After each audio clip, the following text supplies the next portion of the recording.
بسم اللہ الرحمن الرحیم۔ اللہ کے نام سے شروع جو بڑا مہربان نہایت رحم کرنے والا ہے۔ موضوع: 3 قسم کے لوگ۔ اللہ تعالیٰ اس صورت میں انسانوں کو 3 گروپس میں تقسیم کرتے ہیں۔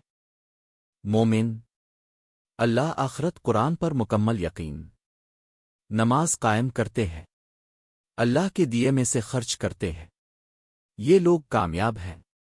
کافر، سچ سامنے ہونے کے باوجود انکار، دل اور دماغ بند کر لیتے ہیں، ان پر نصیحت اثر نہیں کرتی۔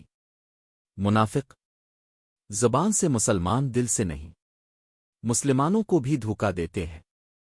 سب سے خطرناک گروپ۔ اصل میسج: انسان کو خود دیکھنا چاہیے وہ کس کیٹیگری میں آتا ہے۔ کیا اب جانتے ہیں؟ اللہ نے انسانوں کو صرف 3 قسموں میں تقسیم کیا ہے، اور ان میں سے ایک قسم سب سے زیادہ خطرناک ہے۔ یہ بات ہمیں قرآن کی سورہ بقرہ میں ملتی ہے، جہاں اللہ تعالی ہمیں خود بتاتے ہیں کہ دنیا میں لوگ کون ہیں اور ہمیں کس راستے پر چلنا چاہیے۔ مومن کون ہے؟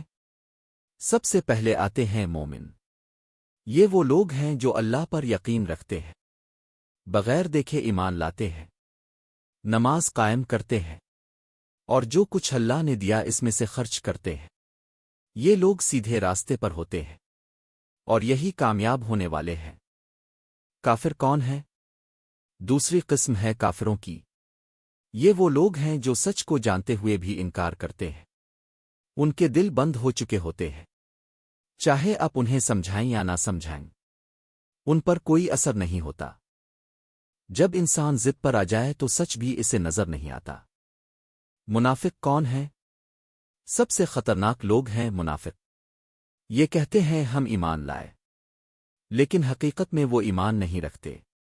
یہ مسلمانوں کو بھی دھوکا دیتے ہیں، اور خود کو بھی۔ قرآن ان کی مثال ایسے دیتا ہے جیسے کوئی اندھیرے میں ہو اور روشنی آ کر بھی چلی جائے۔ اب سوال یہ ہے، ہم کون ہیں؟ مومن، کافر یا منافق؟ یہ فیصلہ ہمیں خود کرنا ہے، اپنے اعمال دیکھ کر۔